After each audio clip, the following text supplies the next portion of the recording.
네, 이재명 대표의 공직선거법 위반 1심 선고 파장이 주말에도 이어졌습니다. 민주당은 기자회견을 열고 당 차원의 대응을 예고했고 한동훈 국민의힘 대표는 25일 위증교사 1심에서 법정 구속 가능성도 언급했습니다. 한편 여야 의정협의체가 2차 회의를 열었지만 합의점은 찾지 못했는데요. 관련 내용 포함한 정치권 이슈들 김기흥 전 대통령실 부대변인 박창환 장한대 특임교수와 함께 짚어보겠습니다. 두 분 어서 오십시오. 안녕하세요. 안녕하십니까. 예, 안녕하십니까. 자, 이재명 대표의 1심 선고 이후에 지금 각 당에서 여러 발언들을 내놓고 있습니다. 어제 민주당은 기자회견을 열었고요. 이재명 대표의 공직선거법 위반 1심 선고를 야당 탄압이자 정치 판결이라고 규정을 했습니다. 그리고 앞으로는 당 차원에서 적극적인 대응을 해 나가겠다라고 말을 했고요. 또 조금 전에 들어온 소식에 의하면 이재명 대표가 오늘 말을 하기를 이 검찰이 권한 남용 또 범죄 은폐로 나라를 어지럽혔다. 특검은 꼭 통과돼야 된다라는 이제 발언까지 했다고 합니다. 민주당의 지금의 발언들에 대해서 좀 어떻게 보고 계시는지 먼저 좀 들을게요. 네, 뭐 예상을 뛰어넘는 높은 형량에 대해서 민주당이 격앙된 반응이 쏟아져 나오고 있습니다. 사법부에 기울어진 운동장에서 이루어진 과도한 판결 아니냐, 이게 이제 민주당의 대체적인 분위기인데요. 만약에 형량이 벌금형이 나왔다라면 이렇게까지 격앙된 반응이 나오진 않았을 거예요. 뭔가 그 형량을 낮출 수 있는 로우키의 어떤 반응들이 나왔을 텐데 상상을 뛰어넘는 높은 선고량이 나오다 보니까 당의 명운을 걸 수밖에 없는 상황이 됐습니다. 무엇보다 우려스러운 거는 그동안의 검찰의 정치적인 기소다라고 주장을 해왔는데 이제 사법부의 이 판결이 자칫 이런 정치검찰의 정치 기소에 대해서 정당성을 부여하는 거 아니냐. 이렇게 되면 이재명 대표뿐만 아니라 그동안의 민주당의 인사들에 대해서 여러 가지 이제 사법적인 소위 사법적인 사건들을 많이 벌려왔는데 검찰이 이런 거에 대해서 민주당이 이제 전반적인 우려를 할 수밖에 없고 그러다 보니까 당 차원에서의 대처가 이제 불가피한 상황이 됐습니다. 이제는 뭐 형량의 문제가 아니라 유무죄를 따지는 그런 이제 전략으로 나갈 수밖에 없고요. 그렇기 때문에 무죄의 어떤 그 근거들, 법적인 논리들, 그리고 정치적인 논리들 그걸 중심으로 한 여론전을 강하게 펼칠 수밖에 없는 그런 상황이 되고 있습니다. 선고 이후에 지금까지 나온 민주당의 뭐 여러 발언들과 반응들에 대해서 어떻게 좀 보고 계십니까? 저는 그래도 책임 있는 워딩이 나올 줄 알았는데 좀 옮기기 좀 그렇지만 미친 정권의 미친 판결이라고 얘기하고 있고 검찰 독재 정권의 정적 제거에 부역한 정치 판결이라고 하는 거죠. 결국 이제 사법부에 대해서 이제 적으로 돌리는 겁니다. 사법부한테 어떤 의지하기보다는 사법 쪽의 판단에 기대기보다는 이재명 대표가 나와서 그러지 않았습니까? 그 민심과 역사의 법정은 영원하다 이 얘기를 했는데 사실 이거는 최종심이 나왔을 때 유죄 판결이 확정됐을 때 그렇게 하는 워딩이거든요. 근데 예를 들어서 이제 한명숙 전 총리 같은 경우는 양심의 법정에서 무죄다. 그리고 김경수 전 지사 같은 경우는 뭐 진실을 아무리 멀리 던져도 제자를 찾아온다 이렇게 얘기를 했는데 1심이 나왔는데도 불구하고 사실상 이제 사법부와는 척을 진 경우인 거죠. 그러면서 사법부를 악마화하기 시작했습니다. 그러니까 이재명 대표 보면요, 저는 본인의 잘못이 있으면 항상 본인의 수사를 하고 기소하는 검찰을 악마하다가 이제는 사법부까지 악마하고 있지 않습니까? 상권 분립입니다. 근데도 불구하고 본인이 원하지 않은 판결이 나왔다고 해서 그리고 민주당은 그와 함께 이렇게 하는 부분에 있어서는 저는 과연 그 정상적인 정당이 맞는가에 대해서 의심의 눈짓을 지울 수 없다 이렇게 봅니다. 네, 민주당이 지금 이제 사법부를 적으로 돌리고 있다라고 말씀해 주셨는데 어제 회견에서 예산안과 관련한 언급도 했습니다. 검찰을 비롯한 여러 권력기관들의 이 검증되지 않은 깜깜이 예산과 관련해서 단호하게 삭감을 하겠다고 했는데 이를 두고 공권력 길들이기 아니냐 이런 이야기도 나오고 있거든요. 이런 비판에 대해서 어떻게 보십니까? 그러니까 민주당이 검찰 특활비에 대해서 뭐 이재명 대표가 높은 형량을 선고받았다고 그래서 갑자기 나온 얘기가 아닙니다. 이 얘기는 검찰의 깜깜이 특활비에 부분에 대해서는 지난 국정감사를 통해서 이거는 좀 해도 너무하다라고 하는 내용들이 나온 바가 있거든요. 예를 들어 공기청정기라든지 염소탕이 특활비하고 무슨 상관이 있습니까? 그러니까 이런 부분들은 검찰이 그동안에 이 검찰 특활비를 갖다가 방만하게 운영해 왔고 그리고 통제되지 않는 권력으로서의 그런 활동비로 써왔기 때문에 이런 부분들에 대해서는 국민의 통제가 불가피하다. 그래서 내역을 공개할 것을 요구했고 거기에 대해서 검찰이 제대로 해명하지 못했기 때문에 이런 일이 벌어진 거고요. 저는 검찰이 수사를 위해서 필요한 돈, 예를 들어 마약 수사를 위해서 필요한 돈, 그동안에 그렇게 주장해 왔지 않습니까? 그러면 마약 수사에 꼭 필요한 돈이라면 뭐 비공개 발언을 통해서라도 비공개 설명회를 통해서라도 이러이러한 특활비가 이렇게 쓰였기 때문에 이런 특활비가 필요하다라는 정당한 해명이 필요했는데 그러한 해명도 없이 특활비 삭감에 대해서 또는 공격에 대해서 마치 검찰 길들이기다 이런 식으로 얘기하는 것은 검찰의 스스로 그동안의 어떤 그 특활비의 남용을 그동안 해온 것에 대한 적절한 대응은 아니다. 좀 그런 점에서 뭐 이재명 대표의 유무죄와 상관없이 이 부분에 대해서는 검찰 스스로 자정의 노력이 필요한 부분이다라고 봅니다. 예, 오늘부터 또 이제 예산안 심사가 계속되는데 지금 특활비와 지역화폐가 또 문제들이 계속해서 네. 격돌할 것 같거든요.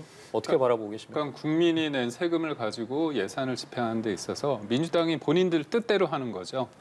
정파적으로 이용하고 있다고 보는데 특활비 관련해서 제가 한 말씀 드리자면 공수처 특활비는 깎지 않았어요.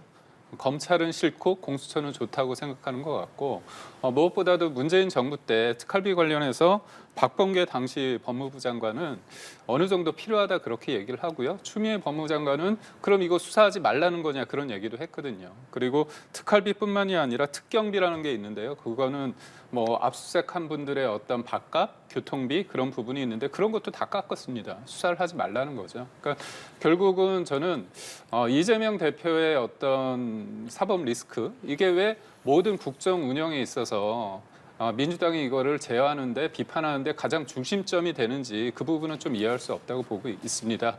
그렇기 때문에 저는 앞으로의 그 이제까지 나온 것에는 법원은 예산을 246억 원 증액을 해줬거든요. 근데 요즘에는 또 재판부 판결 이후에는 1심 판결 이후에는 일개 판사냐 이런 식으로 또 사법부를 공격하고 있기 때문에 246억 원 진짜 증액을 해줄지 아니면 깎을지 그게 잠옷 궁금합니다.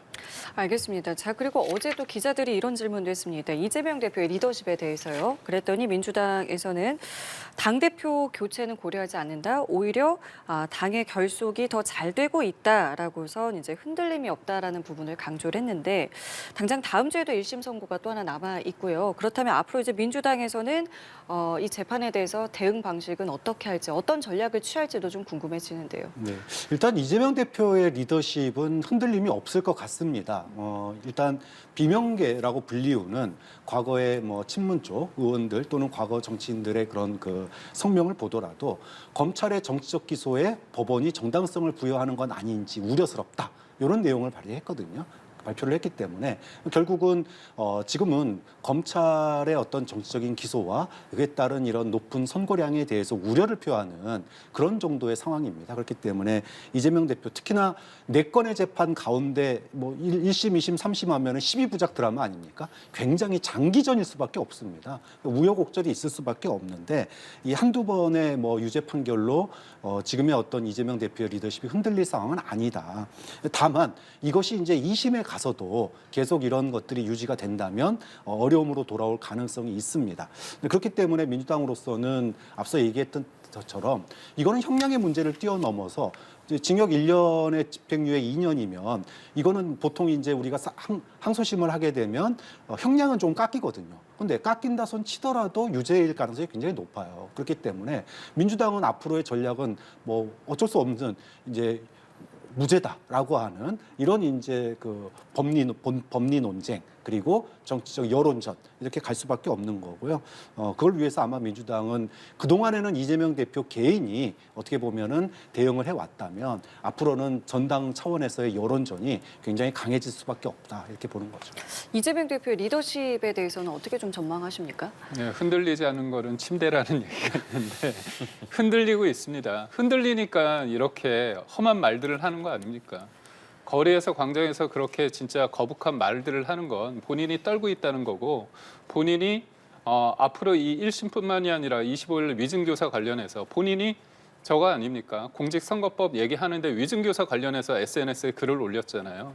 더 크게, 자기한테 더 위협적인 게 위증교사라는 걸 본인이 본능적으로 알고 있기 때문입니다. 그래서 실패한 위증교사를 실질적으로 했다는 고백까지 하고 있는 상황에 놓였거든요. 그러니까 저는 이재명 대표가 진짜 국민을 위해서 한다면, 민주주의를 위해서 한다면 상권 분립, 그게 기본 아닙니까? 민주주의를 얘기하면서 상권 분립을 무시하는 그런 처사를 하고 먹사니즘을 얘기하면서 광장에서 이렇게 대통령을 끌어내리고자 한다는 이런 상황을 보면서 국민들이 같이 할 수 있겠습니까? 그래서 예전에는 잘못을 하면 부끄러워할 줄 알았는데요. 제가 앞서 말씀드렸지만 부끄러워하는 게 아니라 수사하면 악마화시키고 재판하니까 또 나쁜 놈이라고 얘기하는 거. 그럼 나쁜 놈은 나쁜 놈이라고 할 수 있는 사람은 누가 있습니까? 본인이 다 정하나요? 저는 자중해야 된다고 봅니다. 네, 이재명 대표 리더십과 관련해서 이렇게 이야기가 나오면서 자연스럽게 이제 비명 대권 주자들의 움직임에도 관심이 쏠리고 있습니다. 그 내용들이나 움직임을 좀 살펴보면 김동연 지사랑 김경수 전 지사가 독일에서 비공개 회동을 가졌고 또 비명계 전직의원 모임이죠. 이 초일회에서는 김부겸 전 총리를 필두로 이른바 야권 대권 주자들을 계속해서 좀 초청해서 강연을 예고하고 나섰거든요. 이런 움직임에 대해서는 좀 어떻게 바라보고 계십니까? 혹시나 이제 만약의 경우를 대비해서 이런 움직임은 있을 수밖에 없고요. 예를 들어 윤석열 대통령이 됐다고 그래서 그동안에 소위 비윤이 모임을 안 하거나 그런 건 아니지 않습니까? 이런 일상적인 모임은 있을 수 있다. 다만 지금 이제 소위 말하면 비명계의 움직임을 굉장히 주목하고 또 거기에 대해서는 여당뿐만 아니라 여권뿐만 아니라 민주당 내부에서도 격앙된 반응이 좀 나오기는 해요. 그런데 저는 이런 과도한 감정적인 대응은 자제될 필요가 있다고 봐요. 오히려 국민들은 더 냉정하게 봅니다. 이럴수록 사법부의 판단, 법원의 판단에 대해서 더 냉철하게 논리적으로 대응하는 게 필요하다. 그리고 비명계의 움직임도 지금 현재로서는 검찰의 과도한 판결이다라는 분위기가 유세하거든요. 그렇기 때문에 이것이 당장의 어떤 민주당 내에 어떤 새로운 움직임을 불러일으킬 가능성은 아직은 낮다고 봅니다. 다만 2심에 가서도 똑같은 결과가 나온다면 그때는 비명계가 본격적으로 움직일 수 있겠으나 아직까지는 민주당 내에서 이렇다 할 움직임이라고 보기에는 좀 일상적인 움직임이다 이렇게 봐야 될 것 같습니다. 예, 비명계 신삼김으로 불리더라고요. 네. 지금 그 가능성에 대해서는 좀 낮게 보고 계신다고 말씀해 주셨는데 서서히 좀 세력화하거나 아니면 공동행보를 진행할 가능성에 대해서는 어떻게 바라보고 계십니까? 어렸을 때 저희가 얼음땡 놀이라고 있지 않습니까? 움직이면 죽는 거 아닙니까? 근데 제가 저는 이 말을 듣고 되게 좀 놀랐는데요. 최민희 의원이 뉴스 인터뷰 통해 가지고 비명계를 대상으로 움직이면 죽는다. 당원들과 함께 죽이겠다. 이런 얘기를 했어요. 예. 저는 이 얘기를 듣고서 이분들이 지금 어떻게 세상을 바라보고 있는가에 대한 참 무섭더라고요. 그러니까 본인이 생각하는 게 절대 진리고 이견을 표출하는 건 다 민주주의가 아니고 죽을 대상인가요? 그러니까 이만큼 민주당은 이견이 존재할 수 없는 상황이 됐다는 게 되게 슬픈 현실입니다. 그러다 보니까 비명계가 이견을 표출할 수 있는데도 이견을 표출 못하고요. 조용히 아주 로키로 움직이고 있는 거죠. 그런데 권력이란 거는 진공을 허하지 않습니다. 틈이 벌어지면 급속하게 제가 무너지게 돼 있거든요. 그 사이를 그걸 촉진하는 게 비명계가 될 수 있고요. 아니면 무너진 상황을 공간을 차지하는 게 비명계가 될 수 있습니다. 저는 사안에 대해서 당당하다고 생각하면 그냥 순리대로 하시면 되는데 왜 법정에 가서 얘기를 할 분들이 왜 거리로 광장으로 나가서 그런 험한 말을 하는지 모르겠고 저는 한 말씀 더 하자면 기억을 처벌하고 감정을 처벌한다 그런 얘기를 하더라고요. 제가 한마디 더 하자면 기억의 숲으로 도망가고 있고요. 그다음에 감정의 동굴로 들어가서 현실을 부정하고 있다. 이런 말씀을 드리고 싶습니다. 알겠습니다. 선거 이후에 이번에는 국민의힘 상황도 살펴보겠습니다. 먼저 한동훈 대표의 경우는 SNS에 상당히 여러 차례 이제 메시지를 내놨습니다. 대야 공세에 총력을 쏟고 있는 모습인데요. 눈에 띄는 글이 있다면은 검수 원복 덕에 이러한 이제 수사가 가능했다라는 취지의 글을 남기기도 했고요. 주말에도 여러 차례 또 글을 남겼습니다. 이러한 모습에 대해서는 좀 어떻게 보시는지요? 그래서 저는 여당 대표가 야당 대표의 유죄에 대해서 뭐 다음 재판에서는 법정 구속될 거다 이렇게 얘기하는 거는 말 그대로 이건 뭐 이재명의 악마화 아니냐 이렇게 얘기할 수밖에 없고요. 지금 이제 대대적인 정치 공세를 펼치고 있는데 이재명 대표의 사법 리스크로 소위 김건희, 명태균 이 리스크를 갖다가 덮으려고 하는 그런 뭐 정치 공세다 이렇게 얘기할 수밖에 없습니다. 국민들이 이재명 대표의 사법부에 대한 1심 선고에 대해서 굉장히 냉철하게 바라보듯이 이재명 대표의 사법적인 판단은 판단인 거고 김 여사 리스크나 또는 명태균 게이트는 그것대로 또 진행되는 겁니다. 그게 이재명 대표의 1심 판결로 덮여지지가 않습니다. 그런 점에서 마치 가이드라인을 주듯이 여권 대표가 사법부에 압박을 가하는 이런 모습은 여권의 대표로서 온당치 않다. 지금 어려워지고 있는 민생이나 잘 챙겼으면 좋겠다. 그런 말씀 드리고 싶습니다. 예. 상대 악재를 보면서 저희가 아무것도 안 하면 안 되겠죠. 그 부분에 대해서 한동훈 대표도 그런 취지의 얘기를 했고요.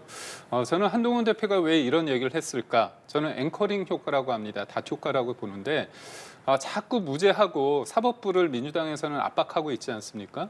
그런데 이제 법적 구성의 가능성은 없지만 법적 구성이라고 얘기를 한다면 1심에서 1년 6개월 정도는 내도 문제가 없지 않느냐. 그런 식으로 재판부에 대해서 원래대로 본인이 법리와 증거에 따라 할 수 있게끔 뭔가 공간을 열어줬다고 생각하고요. 근데 저는 말씀하신 것처럼 자꾸 이제 저희가 법적인 어떤 형량에 대해서 저희가 왈가왈부할 필요는 없다고 보고요. 저는 뭐 국민들이 다 30분짜리 녹취를 다 보고 있고 그다음에 위증 교사를 받았다고 하는 그 당사자는 위증을 했다고 얘기를 하고 있고요. 그다음에 유죄가 될 게 무죄가 됐기 때문에 이거는 가중 요소가 큽니다. 그렇기 때문에 저는 재판부가 알아서 통상의 사건으로 그냥 보통의 느낌으로 하면 될 것 같습니다. 그렇다면 이번을 계기로 좀 여당에서는 국정 지지율이라든가 아니면 개파 간 갈등 등 계속해서 이야기가 나오고 있던 부분에 대한 봉합이랄까요? 뭐 해결책이라고 해야 될까요? 아무튼 그런 부분들이 좀 해소가 될 거라고 보십니까? 그러니까 마치 이재명 대표가 이제 유죄가 선고가 되면 뭐 장애 집회도 없어질 거고 그다음에 윤석열 대통령의 지지율도 오를 거고 뭐 이렇게들 착각을 하시는 것 같아요. 근데 문제의 출발점은 이재명 대표가 아니었습니다.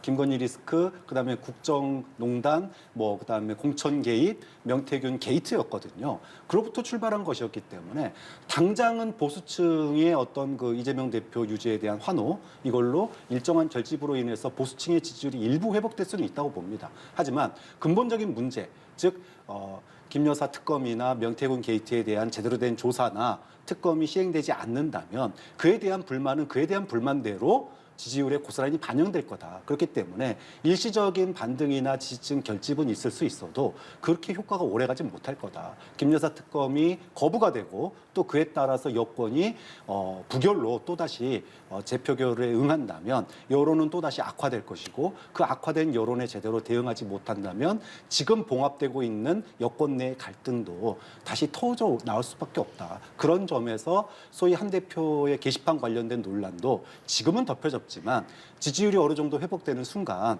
이 문제로 또다시 서울 수밖에 없거든요. 그렇기 때문에 김 여사 특검, 그다음에 명태균 게이트 이에 대한 제대로 된 조사 없이는 결국 지지율의 회복은 불가능하다고 봅니다. 예. 저는 우리 국민의힘을 지지하는 쪽에서 저희한테 이렇게 요구하는 게 뭐냐면 왜 이재명 대표 그렇게 죄를 많이 짓고 있는데 왜 구속을 못 시키냐.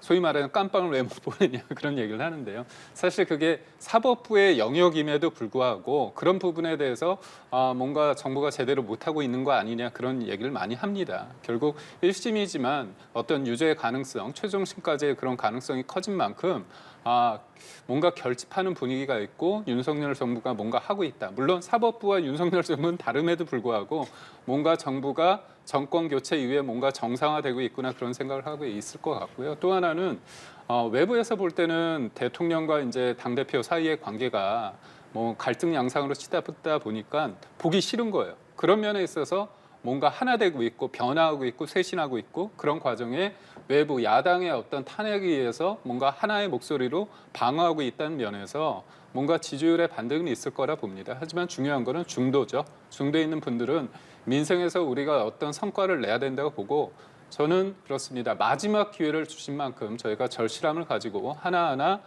해야 되지 않을까 그런 생각입니다. 이 부분에 대해서는 한마디만 좀 더 해야 되겠는데요. 그러니까 중도층이 중요하다고 그러셨습니다. 그러니까 보수층에서 일부 결집은 가능할 거다라고 저도 예상을 하는데 이제 중도층이 어떻게 보느냐가 중요한 것 같아요. 그러니까 이재명 대표에 대해서도 소위 말해서 정의 구현이 이루어졌다. 이게 보수 평론가들의 일반적인 주장이에요. 그러면 중도층은 어떻게 보느냐? 자, 이재명 대표의 사법에 소위 정의가 구현됐다면 그러면 김건희와 소위 말해서 명태균에 대한 정의 구현은 언제 되느냐? 이제는 글로 이제 관심이 쏠릴 수밖에 없는 거예요. 이제 그렇기 때문에 그 부분을 만약에 제대로 해결하지 못한다 그러면 다시 원점으로 돌아갈 가능성이 있다. 그 부분에 좀 집중을 하실 필요가 있다고 봅니다. 그러니까 저희가 뭐 이재명 대표가 사라지면 모든 게 해결된다고 보지 않거든요. 근데 야당은 김건희 여사가 뭔가 없어지면 다 해소될 것처럼 그렇게 보시는데 그건 아니고요.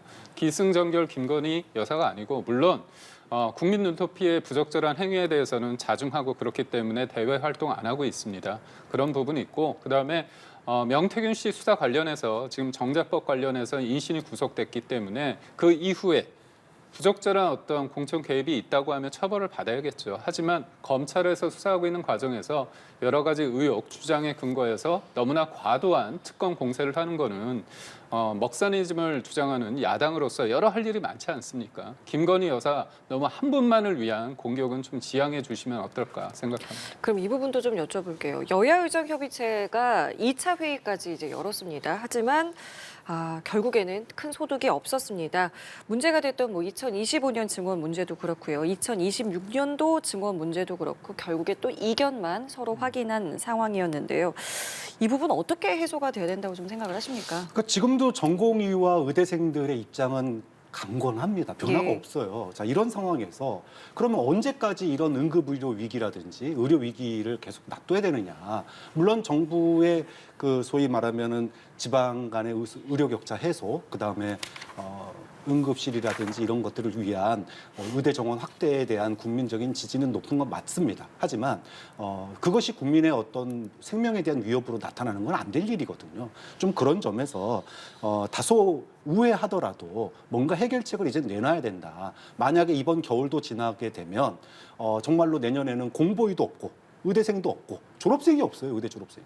그러면 그 미치는 여파는 지금에 미치는 여파하고는 또 다른 장기적인 위험으로 다가올 수 있기 때문에 저는 여권이 뭐 여야 의정 협의체를 통해서든 아니면은 뭐 한동훈 대표가 힘을 써서든 다소 우회하는 방식을 통해서라도 이 문제를 해결할 필요가 있다. 이거 해결하지 못하면 지금 김 여사 리스크 못지않게끔 내년 봄에는 이 소위 의정 갈등 리스크가 통제 불가능한 상황까지 올 수도 있다. 그런 우려를 좀 가져줬으면 좋겠습니다. 예, 이 사안은 어떻게 보고 계십니까?